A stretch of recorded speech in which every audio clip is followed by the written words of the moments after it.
Namaku Rai. Aku masih kelas 2 SMA di salah satu SMA di Bandung. Di sekolah, aku aktif kegiatan ekstrakurikuler teater di sekolahku. Sebagai ketua eskul.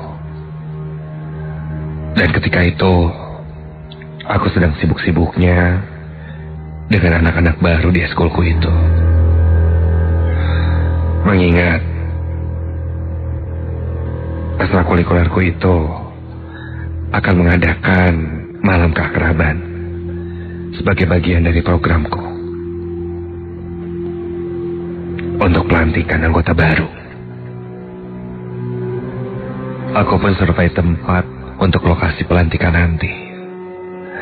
Rencananya ingin menyewa villa yang mempunyai lapangannya juga untuk nanti acara api unggun dan kegiatan lainnya. Setelah mencari ini itu, akhirnya kita dapat satu villa di sekitaran daerah Bandung Barat. Villa ini sesuai dengan harapanku. Begitu ku datangi, villa itu terlihat antik. Kata yang jaga, dulu rumah ini adalah rumah perkebunan pada zaman Belanda. Di sekeliling villa ini ada pohon-pohon pinus yang menjulang tinggi. Begitu masuk ada ruang tamu dan kamar-kamar yang berjejer. Dapur, juga kamar mandi. Ada 2 lantai di villa ini. Di lantai 2-nya hanya ada kamar dan kamar mandi saja, juga balkon. Katanya total ada sekitar 12 kamar yang ada di villa ini. Dan di belakang villa ini pun ada kolam renang, juga lapangan. Sesuai dengan harapanku. Setelah negosiasi dengan penjaga villa, kita pun akhirnya deal untuk menyewa villa itu.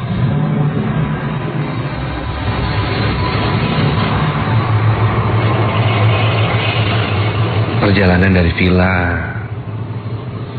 ke sekolah sekitar 2 jam lebih. Dan mungkin kalau weekend bisa macet sampai 3 jam. Mengantisipasi itu, nanti para peserta akan berangkat dari pagi-pagi.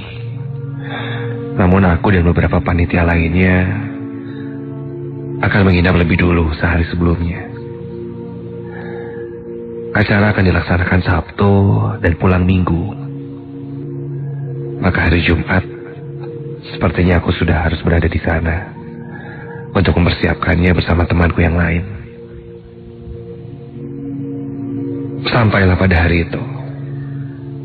Selepas Jumatan, aku pun berangkat dengan sepeda motor bersama Riko, Aji, ada Nanda dan Ajem.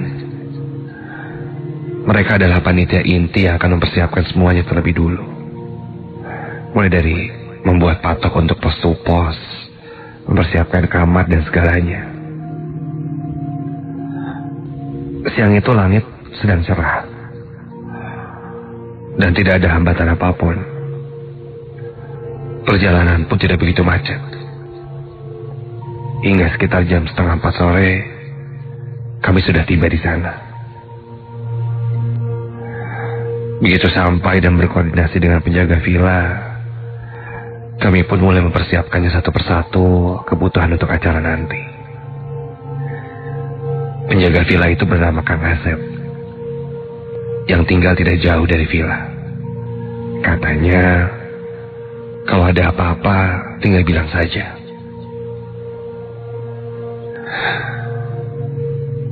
Aku kebagian mengecek kamar. Satu persatu, ku cek dan ku catat nama-namanya di kertas untuk penempatan kamar peserta nantinya. Rencananya semua peserta akan berada di kamar atas dan panitia di kamar bawah. Ku hitung total ada 12 kamar, seperti yang dikatakan penjaga sebelumnya. Setelah mengecek semuanya, Aku beranjak ke dapur untuk menyimpan beberapa bahan makanan.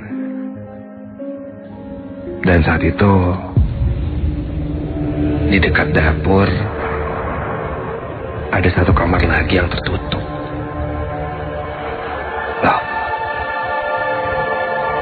rasanya cuma 12.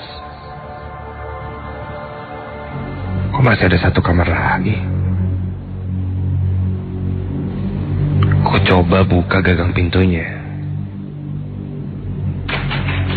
Namun kamarnya terkunci. Ini kamar atau ruangan apa ya? Sayang banget gak bisa dibuka. Padahal kan lumayan untuk nyimpen-nyimpen barang.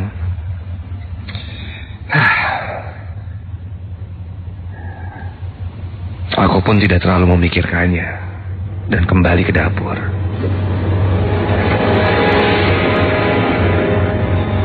Waktu pun berlalu dan malam pun tiba.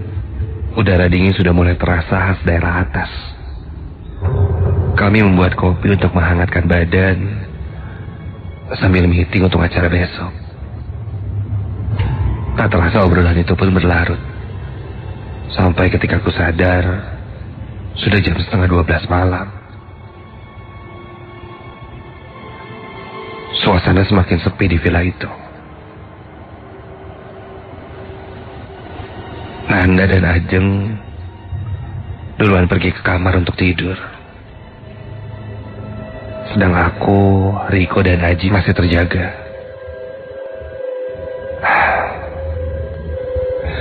Aku sedikit melamun dan melihat ke sekitar ruang tengah itu.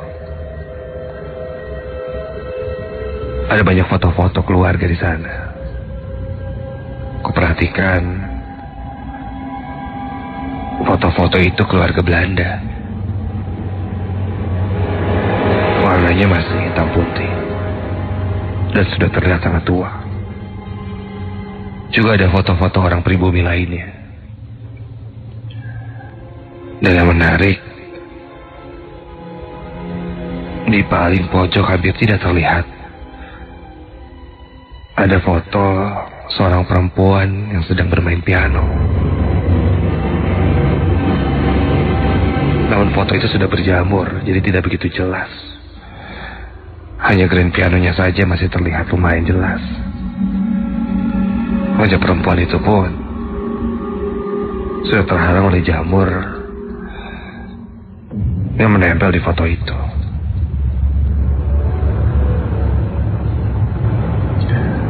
Aku pun berkata pada temanku itu, "Bro, katanya nih,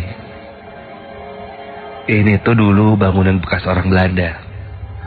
Terus kalau gue lihat dari foto-fotonya sih, habis keluarga Belanda itu yang tinggal di sini orang pribumi, kayak mandor perkebunan gitu kali ya. Tuh lihat tuh foto-fotonya, jadul banget men." Temanku yang lain menyimak sambil melihat juga ke arah foto-foto yang terpajang. Ketika sedang membahas itu, tiba-tiba samar terdengar seperti suara piano. Guys, dengar nggak?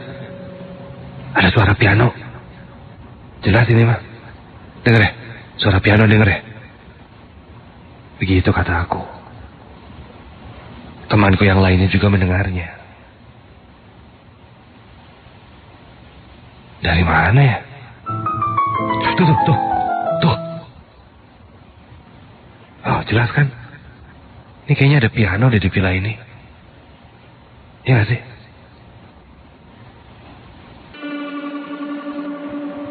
Temanku yang lain pun penasaran. Sampai aku teringat ada satu ruangan yang terkunci di dekat dapur. Feelingku sih itu mungkin gudang.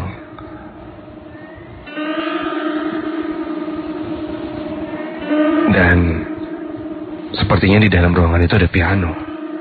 Mungkin. Aku pun mengajak teman-temanku ke ruangan dekat dapur itu. Sampailah aku di depan pintu ruangan itu. Pintu itu berwarna coklat dengan gagang tembaga. Jika dipikir, kamar ini berbeda dari kamar yang lainnya.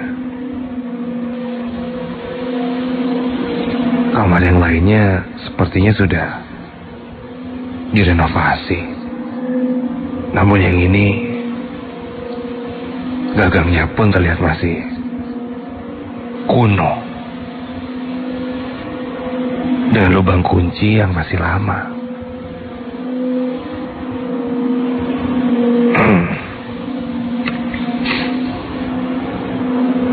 Kalau kata gue sih, mungkin suara pianonya dari dalam ruangan ini. Tapi kan gak bisa dilihat di kunci.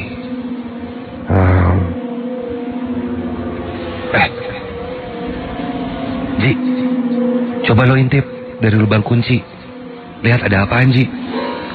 Kok gue sih? Ya udahlah, coba lo lihat aja di situ, intip ada piano nggak di dalamnya. Iya, bentar, gue lihat nih. Ya sob. Aji pun mengintip ke lubang kunci itu. Dan Iya, ada piano bro, piano. Hah? Seriusan lo? Bener bro, ada piano. Warna putih sama kayak di foto. Ah, bener lo. Begitu kata Haji. Dia terlihat panik dan berkata ada piano di dalam ruangan itu. Sama seperti ada di foto. Oh, mungkin foto perempuan yang bermain piano. Lalu Riko pun penasaran.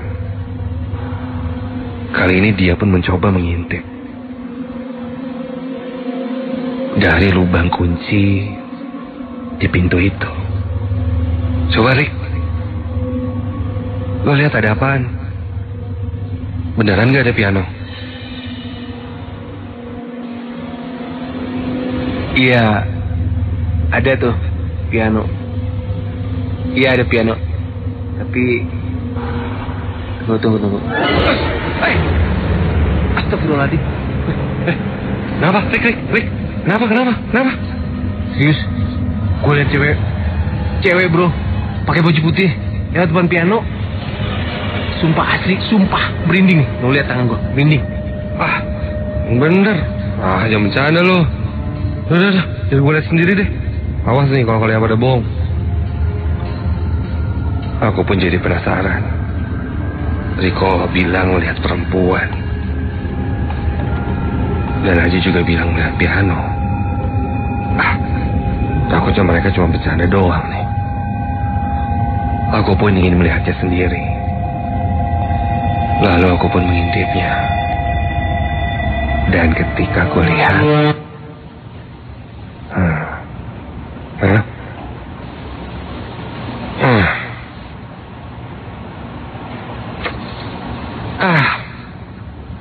apaan ah? Nggak ada apa-apa juga. Cuman warna hijau aja.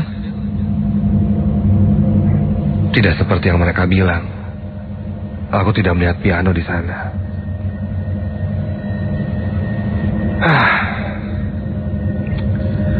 Udah bercanda deh. Gua nggak lihat apa-apa, cuma warna hijau doang. Wah, lucu tau nggak lihat piano.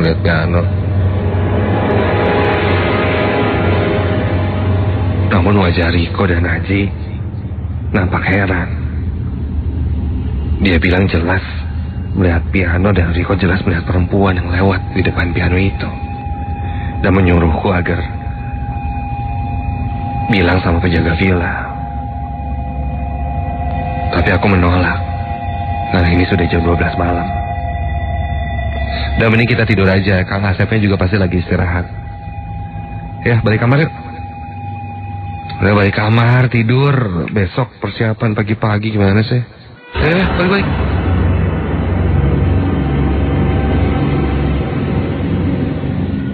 Kami pun akhirnya kembali ke kamar dan bersiap tidur. Untuk beristirahat dan persiapan besok pagi. Meskipun sedikit penasaran dengan suara piano Dan yang dilihat temanku. Tapi aku tidak melihatnya. Aku pun coba untuk tidak memikirkannya.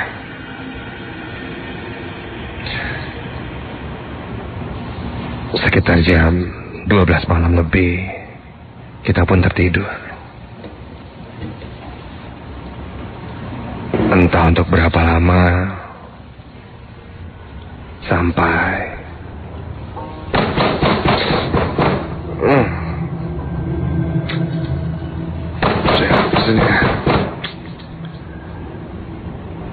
aku terbangun karena ada yang mengetuk pintu.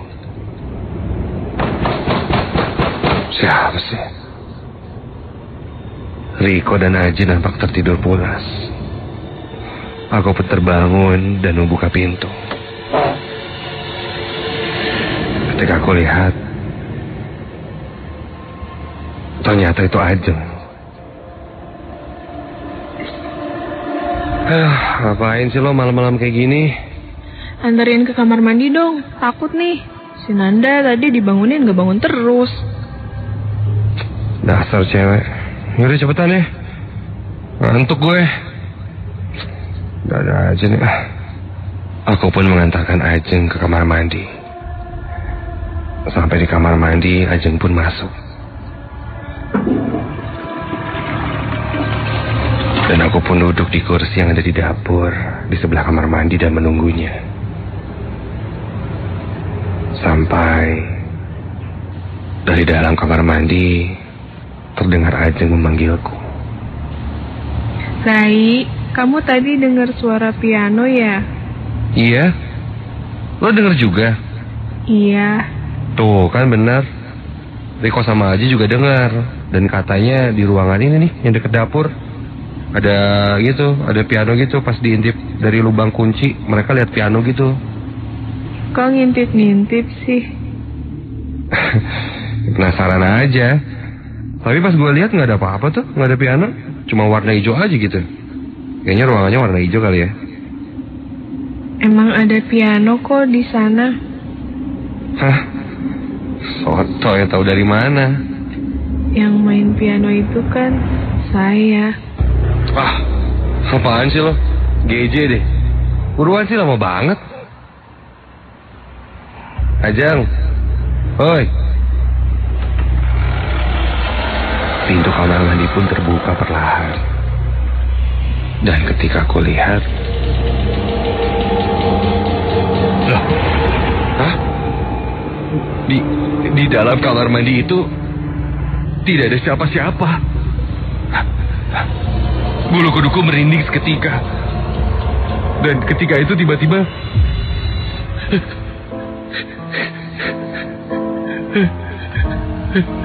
terdengar suara piano dimainkan. Sangat jelas dari ruangan sebelah dapur ini. Aku pun perlahan menjauh dari sana. Berjalan melewati ruangan itu. Dan ketika aku lewati ruangan itu,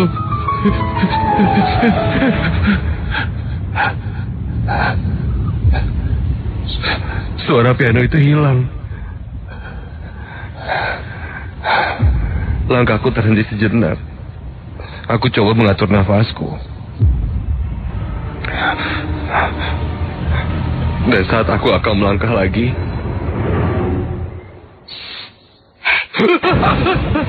ada yang menepuk bahuku dari belakang. Dan ketika aku tengok, astaga, berdiri sosok perempuan memakai gaun putih pendek tepat di belakangku. Kepalanya menunduk dan rambutnya terurai menutupi wajahnya. Tangan kanannya masih memegang bahuku. Ketika itu aku langsung berlari dan masuk ke dalam kamar. Ketika itu teman-temanku terbangun dan kaget. Mereka pun mulai menenangkanku. Dari sana aku tidak bisa tidur hingga subuh tiba. Aku masih syok dengan apa yang kulihat dan aku dengar.